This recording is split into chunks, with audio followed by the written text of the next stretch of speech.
தேவ ஆவியானவர் இந்த நாளிலும் உங்களை சந்திக்க செய்த கிருபைகளுக்காக நன்றி செலுத்துகிறோம். தேவன் நம்மளை ஒவ்வொரு நாளும் பாதுகாத்து வழி நடத்தி தேவ கிருபையினாலும் தேவனுடைய பலத்தினாலும் நம்மளை நடத்தி வருகிற தெய்வக்காக நன்றி செலுத்தி ஆண்டவரை துதித்து தேவனுடைய நாமத்தை நாம மகிமைப்படுத்தி தேவனுடைய நாமத்தை கொஞ்ச நேரம் உயர்த்துவோம். அப்படியே இருக்கிற இடங்களிலே நம்மளை கண்களை மூடி, கர்த்தாவே உம்முடைய பிரசன்னம் எங்கள் நடுவில் கடந்து வர ஒப்பு கொடுக்கிறோம். நீர் எங்கள் நடுவில் ஆண்டவரே வெளிப்பட வேண்டும்படியா ஜெபம் பண்றோம். நீர் ஆண்டவரே எங்களோடு கூட இருந்து எங்களுடைய வாழ்க்கையில் இன்று ஒரு பெரிய மாற்றத்தை நீர் கட்டளையிட வேண்டும்படியா ஜெபம் பண்றோம். நீர் உம்முடைய நாம மாத்திரம் மகிமைப்படட்டும். இயேசுவின் இன்ப நாமத்தில் ஜெபிக்கிறோம் நல்ல பிதாவே.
அப்படியே நாம இருக்கிற இடங்களில் ஆண்டவரை பார்த்து, அப்பா நீர் எங்களோடு கூட இருக்கிற எங்கள் நல்ல தெய்வமாகவே இருக்கிறேன்.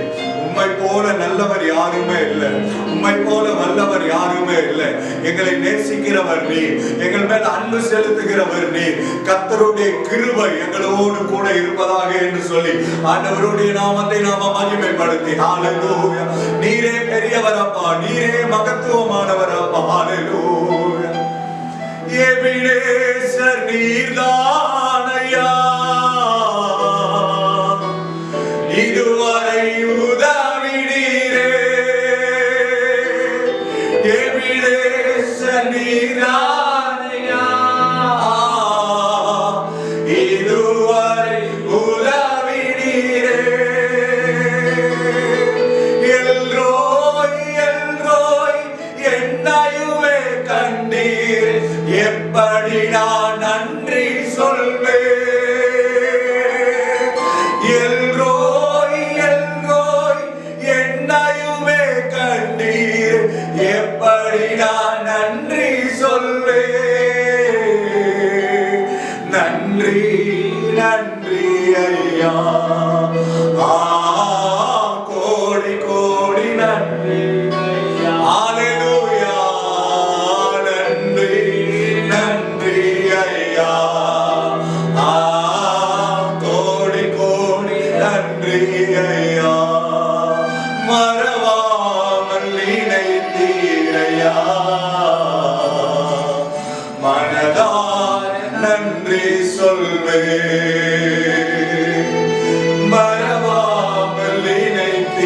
ஏசையா,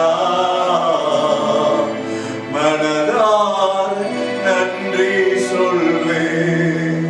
இஸ்ரவேலே, நீ என்னால் மறக்கப்படுவதில்லை என்று உம்முடைய வசனம் சொல்லி இருக்கிறது அப்பா. நீங்கள் ஒவ்வொரு நாளும் எங்களை பாதுகாத்து எங்களை வழி நடத்தி ஒவ்வொரு நாளும் தேவனே உம்முடைய கிருபையினாலும் உம்முடைய இரக்கத்தினாலும் உம்முடைய பலத்தினாலும் எங்களை நடத்தி வருகிற தெய்வமாகவே இருக்கிறேன். உம்மை போல நல்லவர் யாருமே இல்லை, உம்மை போல வல்லவர் யாருமே இல்லை. எங்களை நேசிக்கிறவர் நீர் ஒருவர்தான் அப்பா.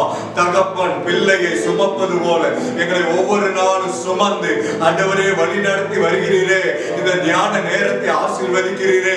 வேதத்தை குறித்த தியானங்கள் எல்லாம் ஆண்டவரே நாங்கள் அறிந்து கொண்டு அதன்படி நடக்க தேவனாகிய கர்த்தர் எங்களுக்கு கிருபை பாராட்ட வேண்டும்படியா ஜெபம் பண்றோம். ஒவ்வொரு நாளும் ஆண்டவரே இந்த கனியை குறித்து தியானிக்கும் போது இந்த கனியுள்ள வாழ்க்கையினுடைய ஜீவியம் எங்களுடைய ஆண்டவரே வாழ்க்கையில கடந்து வர தேவனாகிய கர்த்தர் எங்களுக்கு கிருபை பாராட்ட வேண்டும்படியா ஜெபம் பண்றோம். ஆண்டவரே உம்முடைய நாம மாத்திரம் மகிமைப்படட்டும். இயேசுவின் இன்ப நாமத்தில் ஜெபிக்கிறோம் எங்கள் ஜீவனுள்ள நல்ல பிதாவே.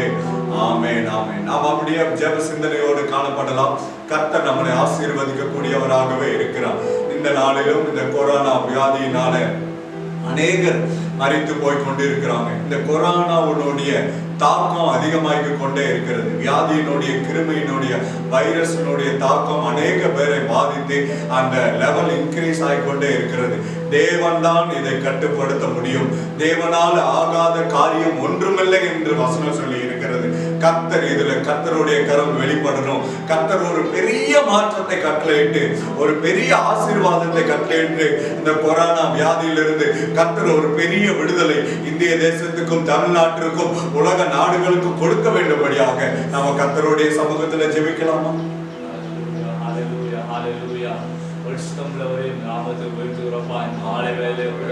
அப்பா இந்த உலக தேசத்தில் அச்சுறுத்தி கொண்டிருக்கிற அந்த கொரோனா வியாதிக்காக நாங்கள் வருகிறோம். அநேக ஆயிரம் மக்கள் அநேக லட்சத்தில் அதிகாரங்கள் மாணவர்கள் ஆண்டவரை இருந்து கொண்டிருக்கிறாங்க, பாதிக்கப்பட்டு கொண்டிருக்கிறாங்க. ஆண்டவரை அப்பா இதுக்கு வீரியம் அதிகரித்து கொண்டே இருக்கிறது.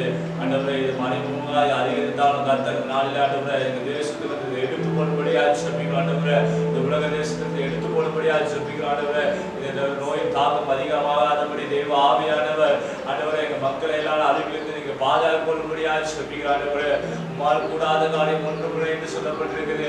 அப்பா உங்க நாக்கு அப்பா உங்க நோக்கி விண்ணப்பம் பண்ணும் போது எங்கள் சொந்தத்துக்கு பதில் தேவன் என்று சொல்லப்பட்டிருக்கிறது. ஆண்டவரை அப்பா அந்த நாளில் நாங்கள் நோக்கி பார்க்கிறோம். ஆண்டவரை அப்பா எங்கள் விண்ணப்பத்தை சொந்தத்தை கேட்டு ஆண்டவரை இந்த உலக தேசத்தில் அச்சுறுத்தி கொண்டிருக்கிற ஆண்டவரை கொரோனா வியாதி ஆண்டவரை எங்கள் தேசத்திலிருந்து எடுத்துக்கொள்ளும்படியாக சொல்லிக்கிறோம். ஆண்டவரை ஒருவரும் ஆண்டவருக்கும் அதிகமானவர்கள் தாக்காதபடி ஆண்டவர்கள் ரத்த கோட்டைகளை மறைத்து பாதுகாக்கொள்ளும்படியாக சொல்லிக்கிறோம். ஆண்டவர் மன இறக்கத்தின் தேவன் ஆண்டவரை நீங்களா இருக்கிறபடினால மனம் இறங்கும்படியாக சொல்லிக்கிறோம். ஆண்டவரை அப்பா மக்கள் மேல ஒரு மனம் இறங்கும்படியாக சொல்லிக்கிறோம். தயவுள்ள கரம் இறங்கி ஆண்டவரை மக்களை அழிவிலிருந்து மீட்டு தரும்படியாக சொல்லிக்கிறோம். ஆண்டவரை அப்பா இந்த நோயின் தாக்கம் அதிகாரிக்காதபடி ஆண்டவரை மிக விரைவாக தடுப்பு மருந்துகள் கண்டுபிடிக்க தேவ ஆவியான கிருபை பாராட்டும்படியாக சொல்லிக்கிறோம். ஆண்டவரை அப்பா எங்க அப்புறம் தாழ்த்தி ஒப்புக்கொள்கிறோம். நீங்க மகிமைப்படுங்க.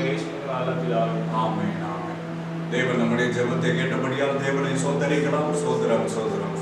ஆண்டவராகிய இயேசு கிறிஸ்துவின் நாமத்தினாலே உங்கள் அனைவரையும் வாழ்த்துகிறோம்.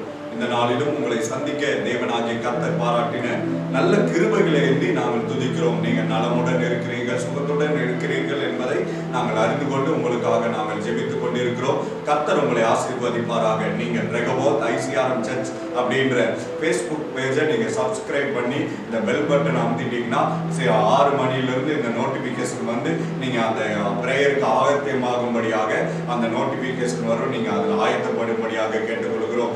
ரெகபோத் ஐசிஆர்எம் சர்ச் அப்படின்ற ஃபேஸ்புக் பேஜில் நீங்கள் லைக் பண்ணிட்டீங்கன்னா 6 மணிக்கு இந்த ஃபேஸ்புக் பிரீமியம்ல வரும். நீங்க அதை பார்த்து பயனடையும்படியாக கேட்டுக்கொள்கிறோம். உங்களுடைய கருத்துக்களை, நீங்கள் பெற்ற ஆசீர்வாதங்களை, நீங்கள் பெற்ற நன்மைகளை எங்களுக்கு கமெண்ட் மூலமா தெரியப்படுத்தலாம். கீழே கொடுக்கப்பட்டிருக்கிற வாட்ஸ்அப் நம்பருக்கு நீங்க வாட்ஸ்அப் பண்ணீங்கன்னா அந்த உங்களுடைய பெற்ற ஆசீர்வாதத்தை நாங்கள் அறிந்து கொள்வதற்கு ஏதுவாக இருக்கும். நாம இப்ப தேவ செய்திக்கு நேராக கடந்து செல்லலாம்.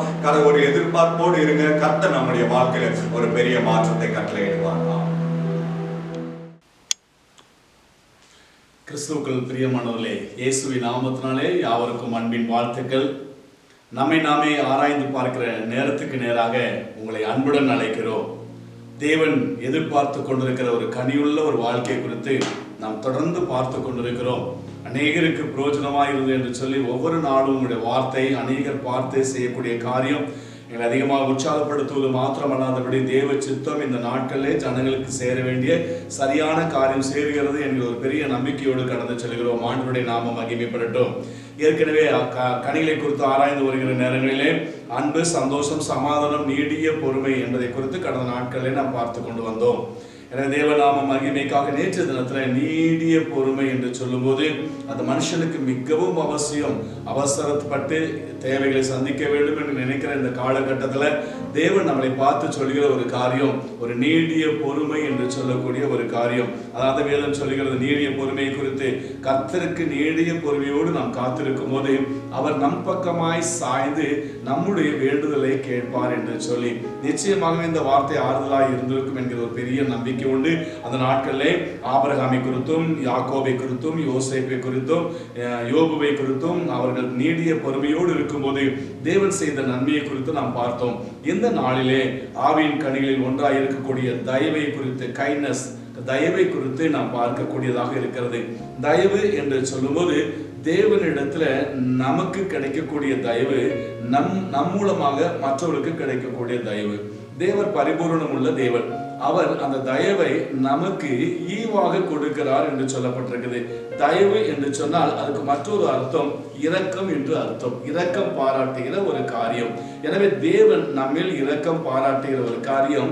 நாம் கனிவுள்ள பிள்ளைகளாக இருக்கிறபடினாலே மற்றவர்களுக்கு நாம் இரக்கம் காட்டுவது மிகவும் அவசியமான ஒன்றாக இருக்கிறது. பிரியமானவர்களே, ஆண்டவருடைய நாமம் மகிமைப்படட்டும். ஒரு வார்த்தைக்கு நேராய் கடந்து செல்வோம்.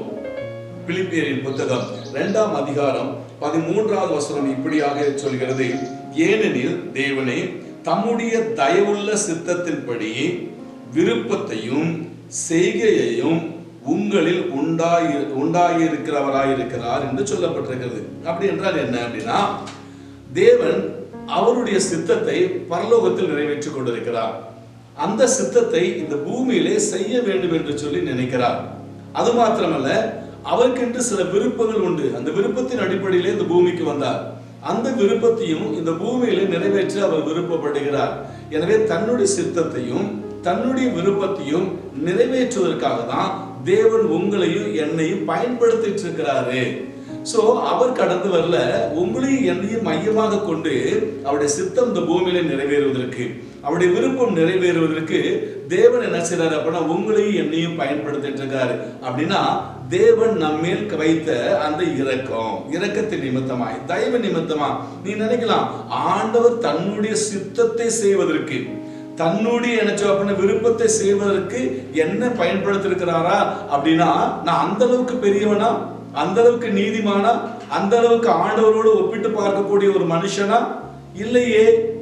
அப்படின்னா என்ன செய்யறாரு? வேதம் தீர்க்கமா சொல்லுகிறது, அவருடைய அப்படின்னாக்க சித்தத்தை, அவருடைய விருப்பத்தை இந்த பூமியிலே நிறைவேற்ற உங்களையும் என்னையும் தெரிந்திருக்கிறாரு. அப்படின்னா நம்மேல் வைத்த இரக்கம், நம்மேல் வைத்த தயவு, அதை மறந்துடக்கூடாதுங்க ஆண்டவருடைய நாம மகிமைக்காக. அது மாத்திரமல்ல, எபேசியர் புத்தகம் 1ஆம் அதிகாரம் 6வது வசனம் இப்படியா சொல்லுகிறதுக்கு, நாம் தேவனுடைய புத்திர சுவிகார பாக்கியக்காரர்களா இருக்க வேண்டும் என்பது அவருடைய சித்தமாமா. நினைச்சு பாருல, புத்திர சுவிகாரம் என்பது சாதாரணமான நிகழ்வு அல்ல. அது பழைய ஏற்பாட்டின் நாட்களிலே அல்லது முற்பிதாக்களுடைய காலங்களிலே பார்க்கும் போது புத்திர சுவிகார பாக்கியம் என்பது அது விலையேற பெற்றது, அது மகிமையானது, அந்த குடும்பத்துல மிகவும் அந்தஸ்து உள்ளது, சகல அதிகாரம் படைத்தது, சகல மேன்மை படைத்தது, சகல ஆசீர்வாதமான காரியம் அதுக்குள்ள அடங்கி இருக்கிறது. ஆண்டவர் சொல்கிறார், மனுஷனுக்குள்ளாக, அதாவது ஆபிரகாம் எடுத்துக்கொள்ளுக்க ஆபிரகாமுடைய அடுத்த புத்திர சுவிகார பாக்கியத்தை பெற்றுக்கொண்டவன் யாரு? ஈசாக்கு. ஈசாக்குடைய புத்திர சுவிகாரத்தை பெற்றுக் கொண்டவர் யாரு? யாக்கோபு. அப்படின்னு வரும்போது இவரெல்லாம் முற்பிதாக்கள் என்று அழைக்கப்படுகிறார்கள்.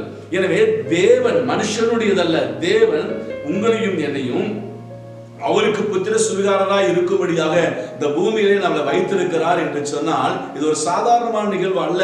நம்மில் காட்டின இரக்கம் பிரியமானவர்களே, நம்மில் காட்டின அந்த பரிவு, அது நிமித்தமாக தான் நாம் வாழ்ந்து கொண்டிருக்கிறோம். எனவே ரோமர் 11ஆம் அதிகாரம் 22வது வசனத்துல இப்படி சொல்லப்பட்டிருக்குது பாருங்களேன். ரோமர் 11:22, ஆகையால் தேவனுடைய தயவையும் கண்டிப்பையும் பார், விழுந்தவர்களிடத்திலே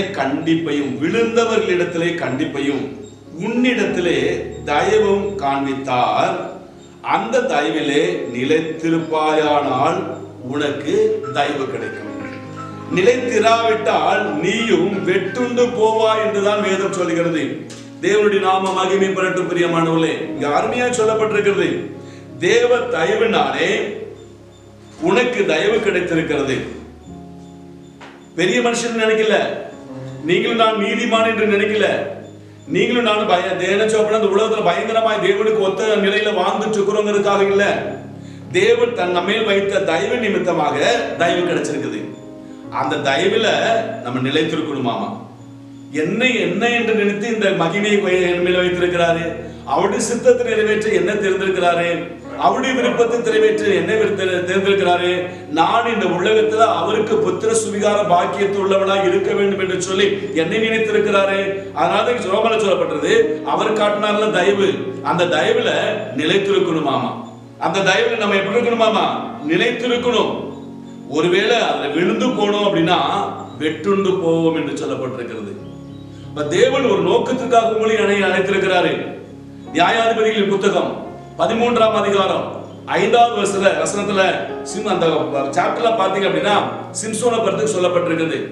பெலிஸ்தருடைய கைக்கு இஸ்ரவேல் ஜனங்களை நீங்களாக்கி மீட்க வேண்டும் என்று சொல்லி சிம்சோனை தேவன் அந்த இடத்துல என்ன செய்ய அப்படின்னா தன்னுடைய இரக்கத்தை, தன்னுடைய சித்தத்தை சிம்சோன் மூலமா நிறைவேற்ற, தன்னுடைய எண்ணங்களை சிம்சோன் மூலமாய் நிறைவேற்ற, தன்னுடைய வல்லமையை சிம்சோன் மூலமாக வெளிப்படுத்த தேவன் நினைத்தார். எதற்காக? இஸ்ரவேல் ஜனங்கள் பெலிஸ்தர் மூலமாக அடிமைப்பட்டு கிடக்கிறார்களே, அந்த ஜனங்களை மீட்க வேண்டும் என்பதே தேவனுடைய திட்டம். பிரியமானவர்களே, அதற்காக தான் சிம்சோனை தெரிந்து கொண்டார். ஆனால் சிம்சோன் என்ன செய்தா? தேவன் காட்டின அந்த தயவை மறந்து அவன் சரீர பிரகாரமாக விழுந்து போனான் என்பதை பார்க்கிறோம். அவன் பிறக்கும் போது நசரேனாயாக பிறந்தவன், தேவனுக்கு மகிமையாக இருந்தவன். அதான் சொன்னனே, புத்திர சுவிகார பாக்கியத்தை பெற்றுக்கொண்ட ஒரு மனுஷன். ஆனா அவன் என்ன செஞ்சிருக்கணும்? தேவன் தயவு காட்டினார்.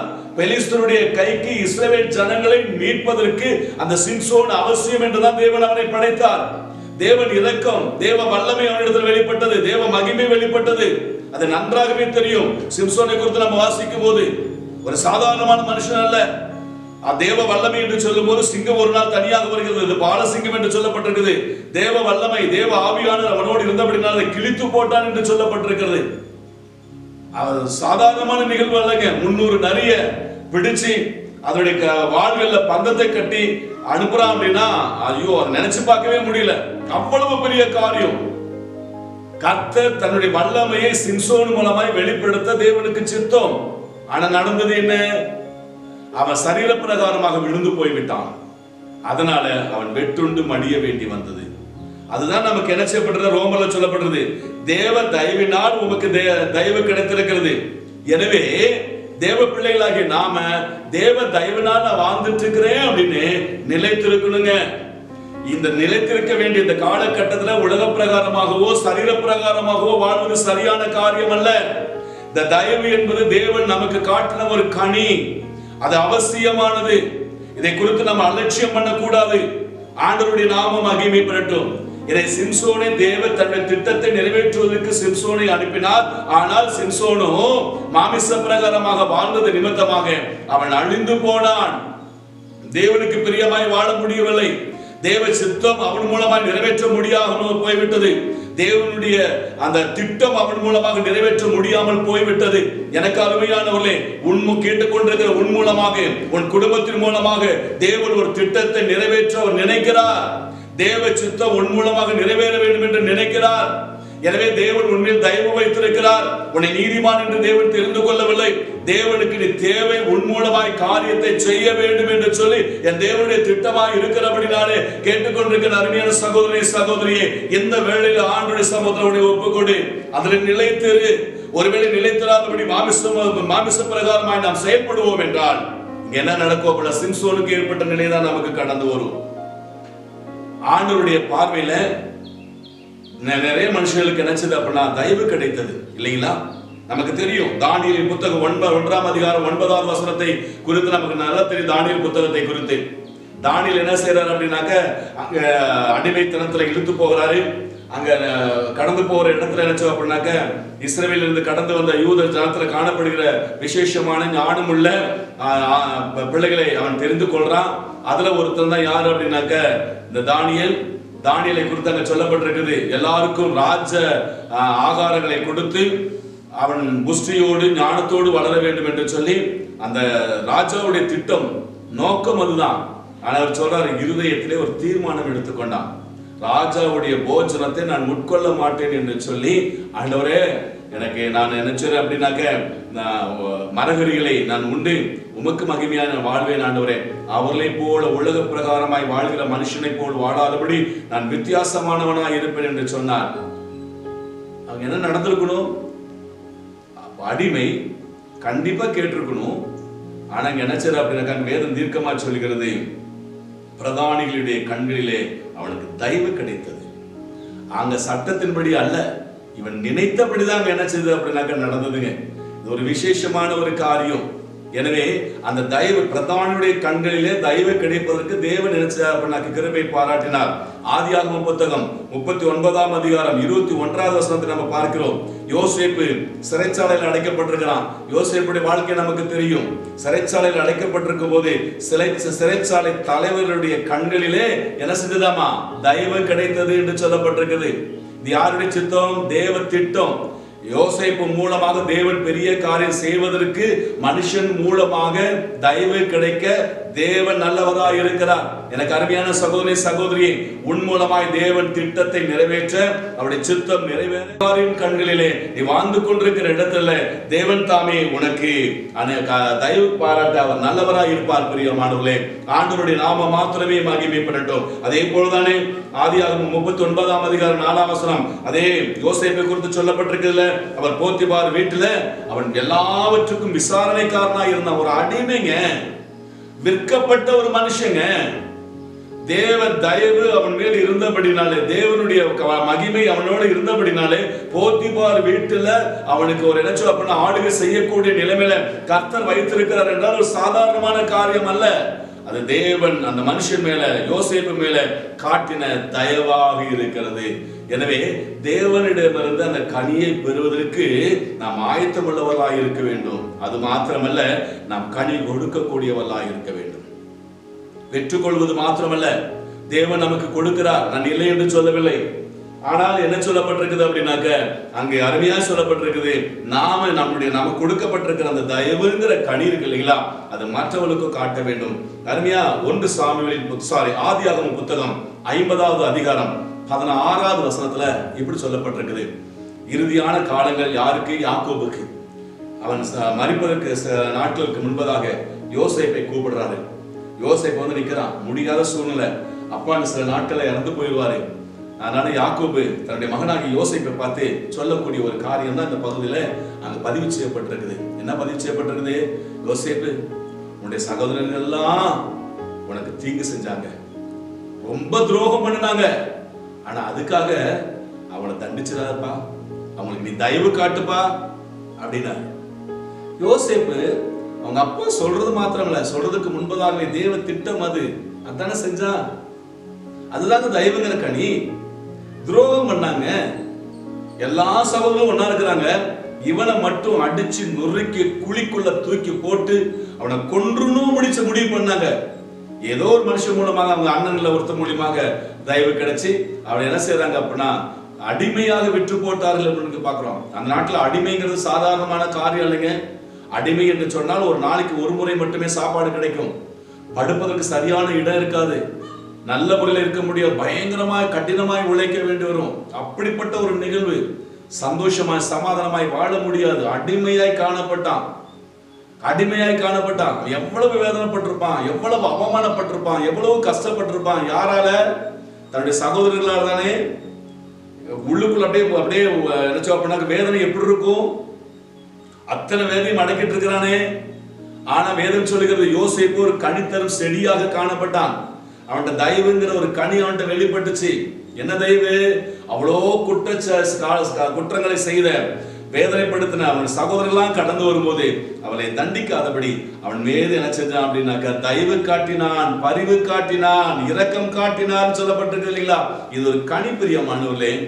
ஒருவேளை அப்படி செய்யல அப்படின்னா இஸ்ரவேலுடைய கூட்டத்தாரே இல்லாமல் போயிருப்பார்கள். ஒருவேளை இவன் வெஞ்சன்ஸ்னால சகோதரர் எத்தனை பேர் அழித்து போடுறதுக்கு அவனால முடிஞ்சிருக்கும். அழித்து போட்டிருந்தானாக்க ஒரு கேள்வியாய் மாறி இருக்கும் இஸ்ரவேல் கூட்டத்தை குறித்து. தேவன் அவருடைய நாமம் மகிமைப்படட்டும். கேட்டுக்கொண்டிருக்கிற அருமையான சகோதரி சகோதரியை, உன்னை வேதனைப்படுத்திருக்கலாம், வெட்கப்படுத்திருக்கலாம், உன்னை விழ செய்திருக்கலாம், அவமானப்படுத்திருக்கலாம். அது நிமித்தமாக எல்லாவற்றையும் இழந்த நிலையிலே ஒரு பரிதாபமான சூழ்நிலைக்குள்ளாக நீ கடந்து போயிருக்கலாம். நான் என்னுடைய வாழ்க்கை அப்படியாக இருந்தது, இன்று ஒன்றுமில்லாத நாசமாக்கப்பட்டிருக்கிறேன் என்று கூட சொல்லக்கூடிய நிலையிலே நீ இருக்கலாம். யார் மூலமாக வந்தது, எதன் மூலமாய் வந்தது, எந்த கூட்டத்தின் மூலமாய் வந்தது சிந்திக்காதே. அவளுக்கு நீ தயவு பாராட்டு, கைண்ட்னஸ், அவளிடத்தில் நினைச்சோம் அப்படி இரக்கம் பாராட்டு. யோசேப்பு அதை செய்தான். இந்த நாளிலும் யோசேப்பை குறித்து பேசிக் கொண்டிருக்கிறோம். அது ஒரு கனிப்பிரியமானவர்களே. அதே போலதானே தாவீது 1 சாமுவேல் புத்தகத்திலே பார்க்கிறோம், 2 சாமுவேல் புத்தகத்துல 1, 14, 15 நம்ம பார்க்கிறோம். நினைச்சோம் அப்படின்னாக்க தாவீதை குறித்து தாவீது செய்த நன்மையான காரியம் என்ன? இஸ்ரவேல் ஜனங்களை வேதனைப்படுத்திக் கொண்டிருந்த கோலியாத்தை விட செய்தவன். 40 நாட்கள் சவுல் பெரிய படையுடன் காத்திருக்கிறான், முடியல. 40வது நாள் சின்ன பையன், தேவனுடைய அபிஷேகம் எனக்குள் இருக்கிறது, விருத்த சேதனம் செய்யாத இவனை நான் வீழ்த்துவேன் என்று சொல்லி தேவநாம மகிமைக்காக வீழ்த்தினான். பிரியமானவளே, இது பெரிய சந்தோஷம். ஆனா பொல்லாத ஆவி சவுலுக்குள் புகுந்து கொண்ட பின்னாலே சவுல் என்ன செய்யறான் அப்படின்னா தாவீதை கொல்ல வேண்டும் என்று நினைக்கிறான். ஏன்னா உலக இருக்க ஜனங்கள் எல்லாருமே நினைக்கிறாங்க, என்ன செய்யறாங்க அப்படின்னாக்க தாவீது தான் பெரியவன் என்று நினைக்கிறாங்க. பொறாமை கவி கொண்டது. அதனால சவுல் நினைக்கிறான் எப்படியும் தாவீதை கொல்ல வேண்டும் என்று சொல்லி எத்தனை முறை திட்டமிடுறான் தெரியுங்களா? ஆனா அந்த திட்டம் நிறைவேறவில்லை. சில நேரங்களில் தாவீது சவுலை கொள்வதற்கு நினைச்சு அப்படின்னாக்க சூழ்நிலைகள்லாம் கடந்து வந்துச்சு. அவனை குகையில ஒரு நாள் ஒளிந்துட்டு இருக்கிறாரு. அதே குகையில வந்து யார் உட்காரா? சவுல் உட்காரா. நினைச்சாலும் இழுத்து போட்டு கொலை செஞ்சிருக்கலாம். ஆனா அவனுடைய நினைச்சோப்பன துப்ப அவனுடைய அந்த சால்வையில் ஒரு பகுதியை மட்டுமே அறுத்து வைத்துக் கொண்டு ஞாபகத்திற்காக அவனை விட்டான் என்பதை பார்க்கலாம். காரணம் என்ன? அபிஷேகம் பண்ணப்பட்ட மனுஷன் மேல கைய போடக்கூடாது, அவன் மேல் இரக்கம் பாராட்ட வேண்டும் என்பது தேவனுடைய நினைவா இருந்தது. பிரியமானவர்களே, சவுல் நினைக்கிறான் தாவீதை கொல்லாமல் விட மாட்டேன் என்று சொல்லி. ஆனா தாவீது நினைக்கிறான் அவன் கனி தரக்கூடிய ஒரு மனுஷனாக இருந்தபடினாலே, தயவுங்கிற கனி அவனுக்குள் இருந்தபடினாலே சவுலை கொல்லாதபடி அவனை அநேக நாட்கள் நினைச்சார் அப்படின்னாக்க சூழ்நிலைகள் அவனுக்கு நேருக்கு நேர் கடந்திருந்தாலும் கூட அவனை மன்னிக்கிறான், விட்டு விடுகிறான், இரக்கம் பாராட்டுகிறான். ஏன்? அபிஷேகம் பண்ணப்பட்ட ஒரு மனுஷன் மேல கைய போடக்கூடாதுன்னு. இறுதியான ஒரு நாள் வந்துச்சு தாங்களே. அதான 2 சாமுவேல் 1, 14, 15 பார்க்கிறோம். ஒரு மனுஷன் வந்து சொல்றானே, ஐயா என்ன செய்யறா அப்படின்னாக்க சவுலு போர்க்களத்துல அவர் நினைச்சா அப்படின்னாக்க இறக்க வேண்டிய ஒரு சூழ்நிலை வந்தது, சாகருக்கு துடிச்சிட்டு இருக்கிறாரு, அவர் என்னை கூப்பிட்டாரு, என்னால உயிர் போகுது, என்னால் முடியல, என்ன கொன்று போடுன்னு சொன்னதுமே நான் தாயா கழுத்தை வெட்டேன்னு சொல்லி அந்த காரியத்தை வந்து தாவீதிட்ட சொல்லும் போது தாவீது சந்தோஷப்பட்டானா? இல்லையே. அபிஷேகம் பண்ணப்பட்ட ஒரு மனுஷன் மேல கைய போடுறதுக்கு உனக்கு யாரா அதிகாரம் கொடுத்தது என்று சொல்லி கடந்து வந்த மனுஷனை வெட்டி போட்டான்ல. அதான் தயவு. பழிக்கு பழி வாங்க வேண்டாம், அது கர்த்தர் பார்த்துக் கொள்வார். அதனாலதான் என்ன சொல்லப்பட்டிருந்தது அப்படின்னாக்க யாத்ராகமம் 14:14 என்று நினைக்கிறேன், நான் உனக்காக யுத்தம் செய்வேன், நீ சும்மா இருப்பாய் என்று சொல்லி. நீ சும்மா இரு, மனுஷன் மேல தயவு காட்டு, மனுஷனை குறை சொல்லாத, அவனை வேதனைப்படுத்தாத. ஆண்டவருடைய நாம மகிமைக்காக நான் சொல்ல முடியும். பிரியமானவர்களே, தேவனிடத்துல இரக்கம் பெற்ற நாம் மனுஷனிடத்துல இரக்கம் எத்தனையோ நாம் சாட்சிகளை சொல்ல முடியும், எத்தனையோ உதாரணங்களை சொல்ல முடியும். ஆனால் ஒன்று மாத்திரம், தேவன் அவருடைய சித்தத்தை நம் மூலமாய் நிறைவேற்ற, அவருடைய விருப்பத்தை நம் மூலமாய் நிறைவேற்ற இந்த உலகத்துல நீங்களும் நானும் புத்திர சுவிகார பாக்கியம் உள்ளவர்களாய் காணப்பட அவர் நம்மில் என்ன செய்திருக்கிறார்? தயவு காட்டியிருக்கிறார், அந்த கனியை வைத்திருக்கிறார். நாமும் மற்றவர்களுக்கு முன்பதாக தயவுள்ளவர்களாய் வாழ்வோம். நிச்சயமாக இந்த செய்தி பிரயோஜனம் உள்ளதாக இருக்கும் என்று நினைக்கிறேன். இந்த வேளையெல்லாம் விட்டுக் கொடுப்போமா? கண்களை மூடுவோம். பரிசுத்தம் நிறைந்த நல்ல தகப்பனே, நன்றியோடு வை துதிக்கிறோம் அப்பா. இயேசுவின் நாமத்தினாலே அப்பா, உங்களுடைய சித்தம் இந்த பூமியில நிறைவேறுவதற்கு அன்றே ஸ்தோத்திரம். அன்றே உம்முடைய அப்பா ஸ்தோத்திர விருப்பம் இந்த பூமியில நிறைவேறுவதற்கு நாங்கள் உம்முடைய புத்திர சுவிகார பாக்கியத்தை பெற்ற பிள்ளைகள் என்பதை இந்த பூமியில் நிரூபிப்பதற்கு அன்றே எங்களை வைத்திருக்கிறீர் என்று சொல்லப்பட்டிருக்கிறதப்பா. அன்றே தேவ தயவுல நாங்கள் நிலைத்திருக்கத்தக்கதாக நீர் விரும்புகிறீர் ஆண்டவரே. தேவ தயவினாலே அப்பா நாங்கள் நினைத்திருக்க நாங்க அப்பா நீர் விரும்புகிறீர் ஆண்டவரே. இயேசுவின் நாமத்தினாலே என் நீதியை பார்த்த அல்ல ஆண்டவரே, ஸ்தோத்திரிக்கிறோம். எங்கள் மேல் வைத்த தயவு, எங்கள் மேல் காட்டின ஆண்டவரே இரக்கம், அந்த கனியை எங்கள் மேல் காட்டினீர் ஆண்டவரே. அதனால் நாங்கள் வாழ்ந்து கொண்டிருக்கிறோம். பெற்றுக்கொண்ட நாங்களும் சிம்சோனை போல் வாழாதபடி ஆண்டவரே, யோசேப்பை போல, தாவீதை போல மற்றவர்களுக்கு எங்களுக்கு பிரச்சனை நாங்கள் பார்க்காதபடி, யார் மூலமாக வந்தது, எங்கிருந்து வந்தது என்பதை பார்க்காதபடி தேவன் எல்லாவற்றையும் பார்த்துக் கொள்வார் என்ற சிந்தையோடு நாங்கள் அப்பா விட்டு விடுகிற, தயவு பாராட்டுகிற, குணப்படைத்தவர்களாய் வாழ கர்த்தாவை நீங்க கிருபை செய்யுங்க. எங்களுக்கு நாங்கள் வாழ்ந்து கொண்டிருக்கிற அந்த பூமியில அந்த ஸ்தோத்திரம் அநேகருடைய கண்களில் எங்களுக்கு தயவு கிடைக்கும். நாங்கள் வாழும்போது, நாங்கள் உண்மையாய் வாழும்போது, தயவோடு வாழும்போது கர்த்தர் செய்வி. அதற்காக நன்றி செலுத்துகிறேன். அன்றைய இந்த செய்தி எங்க அருமையான குடும்பங்களுக்கு ஆசீர்வாதமாக அமையட்டும். இயேசுவின் மூலம் ஜெபிக்கிறோம் நல்ல பிதாவே, ஆமென், ஆமென். எனக்கு பிரியமானவர்களே, இந்த செய்தி நிச்சயமாக ஒரு மாற்றத்தை உங்களுடைய வாழ்க்கையில உருவாக்கும் என்கிற பெரிய நம்பிக்கை எங்களுக்கு உண்டு. தேவனுடைய திட்டம் உங்கள் மூலமாய் நிறைவேற அவர் விருப்பப்படுகிறார். விட்டுக் கொடுங்கள், எங்களோடு தொடர்பு கொள்ளுங்கள். கர்த்தர் தாமே உங்களை ஆசீர்வதிப்பார். God bless you. God bless you.